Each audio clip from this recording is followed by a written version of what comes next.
The cognitive experiential domain. Field dependence and field interdependence are about differences in how people process visual information. Some people are more influenced by the background or the larger setting around what they are looking at, while other people are better at separating out details from that background. A field dependent person usually focuses more on the overall picture, while a field interdependent person is more likely to notice specific parts on their own. This matters because it shows that people do not take all in the world in the same exact way. The embedded figure test is a good example of that because it requires a person to find a simple shape hidden within a more complex design. Some people can identify that hidden figure more easily than others. Overall, this concept shows that personality can indeed be reflected in something as basic as perception.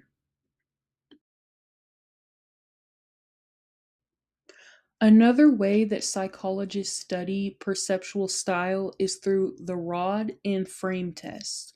The main point behind it is that people differ in how much they rely on outside visual context versus their own internal sense of orientation.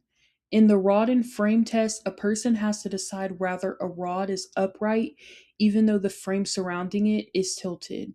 That tilted frame can influence perception and make the task significantly harder. If the person is strongly affected by the frame, it suggests that more field dependence is indeed happening. If they are able to ignore the frame and judge the rod more accurately, that suggests more field interdependence. What makes this useful is that it gives a concrete example of how cognition and personality connect. So, locus of control is about where people think control comes from in their lives. Some people might think that their choices, effort, and actions shape what happens to them. That would be more of an internal locus of control. Other people are more likely to feel like outcomes depend on luck, chance, fate, or other outside sources, which would be external locus of control. The images that I used show the difference clearly. The person walking upstairs represents effort and action, while the dice represents chance. The bigger idea here is that people respond differently depending on whether they feel like they have influence over what happens to them. Learned helplessness develops when a person repeatedly experiences situations where their effort doesn't seem to make any difference. Over time, they can start to expect that no matter what they do, the outcome will stay the same. Once that expectation sets in, they might stop trying, even in situations where change is actually possible. That is what makes this concept different from just being frustrated one time. It becomes like a learned pattern. That's why I chose this image of a guy looking at an exit sign, because it suggests that a way out might be there, but the person may not fully act on it or believe it will help. That is often the problem with learned helplessness. It's not always that there is literally no solution. Sometimes it's that repeated lack of control teaches the person to assume effort is pointless, and this can affect their motivation. Attributional style is the way a person tends to explain why negative events happen. In other words, when something goes wrong, what kind of meaning do they attach to it?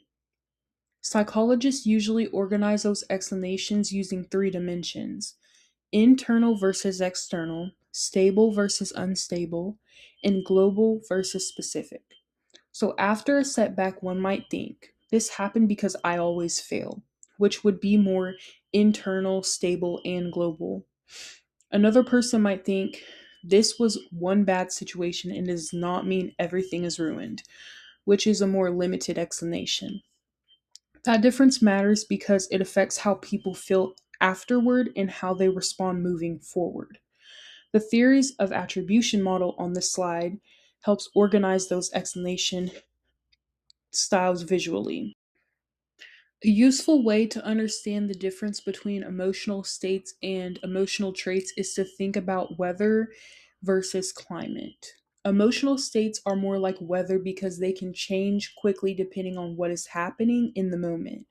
A person can feel nervous, irritated, excited, or happy because of something specific that happened that day, but that does not necessarily tell us what they are usually like. Whereas emotional traits are more like climate because they reflect the broader emotional pattern over time. So, if someone tends to be generally cheerful, anxious, calm, or moody across many situations, that tells us more about personality. The weather and climate that I used basically capture the difference between a short term reaction and a long term tendency. There are different ways psychologists organize and understand emotions. So, one major approach is categorical, which means emotions are treated as separate kinds of experiences like anger, sadness, fear, joy, or disgust.